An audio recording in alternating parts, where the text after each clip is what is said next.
Buenas a todos, mi nombre es Michael Montañez y hoy les enseñaré el proceso que tuve para diseñar mi motor de corriente directa. A continuación se explicará los materiales y la construcción del motor de corriente directa.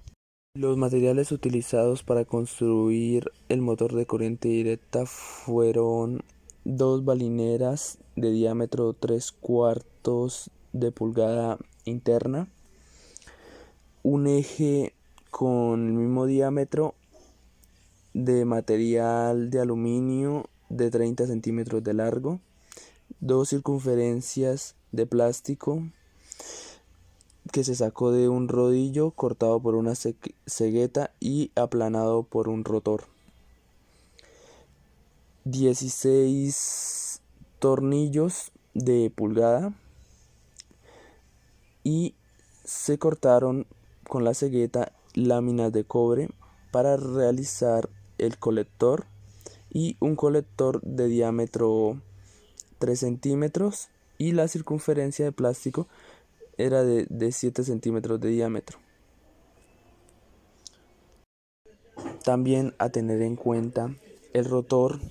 siendo la circunferencia plástica con los tornillos, fue pegado al eje utilizando bicarbonato y gota mágica.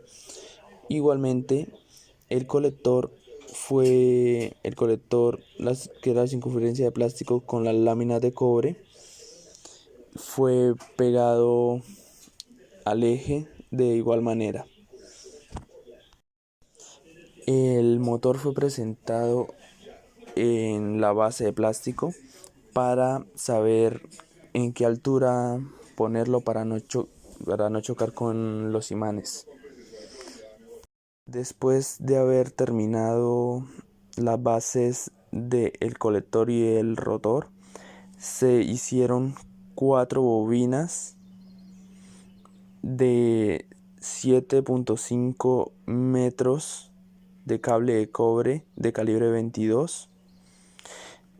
que nos dieron un total de 23 vueltas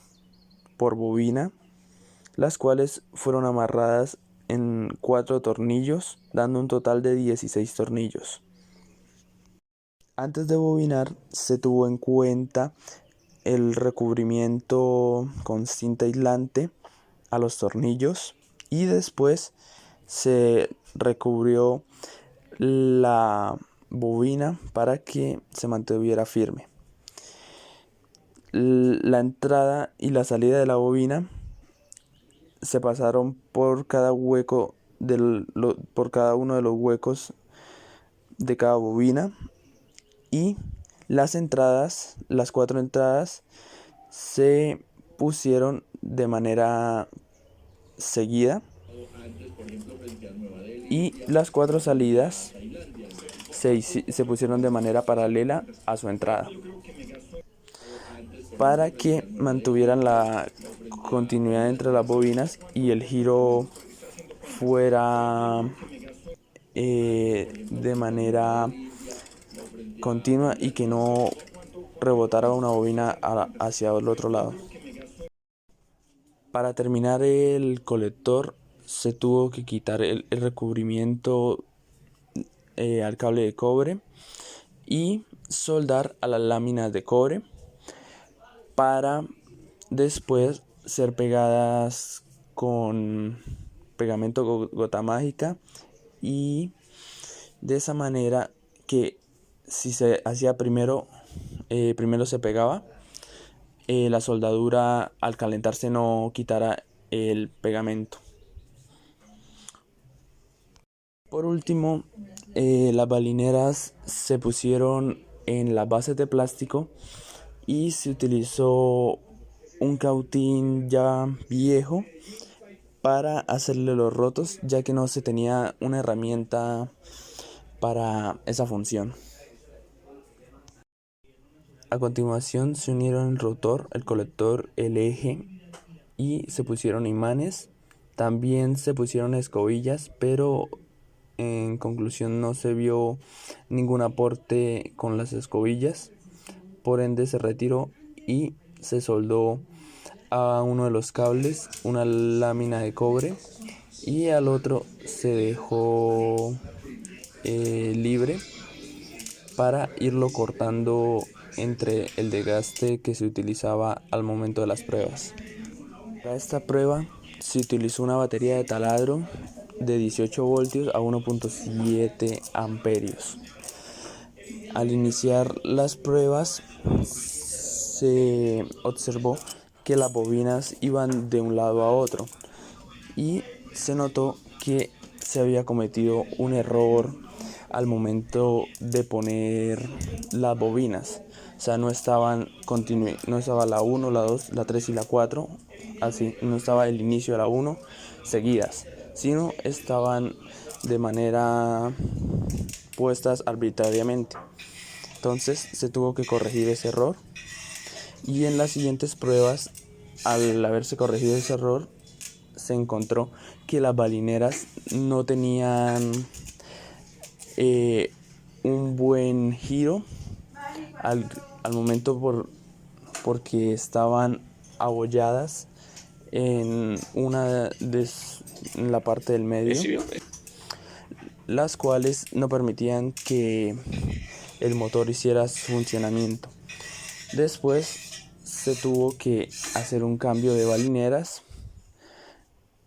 y efectuar de nuevo el procedimiento de poner de manera paralela al colector la fuente DC, y se comprobó que el motor giraba, o sea, hacía su funcionamiento. También al principio de las pruebas se utilizaron imanes de menor magnitud magnética, lo cual hizo que el motor no se pudiera mover, ni siquiera el campo afectaba al motor, lo cual tocó conseguir unos imanes de mayor magnitud que se utilizaron hasta el final de las pruebas. En conclusión, hay muchas cosas que afectan al motor de corriente directa, tanto las bobinas como los imanes,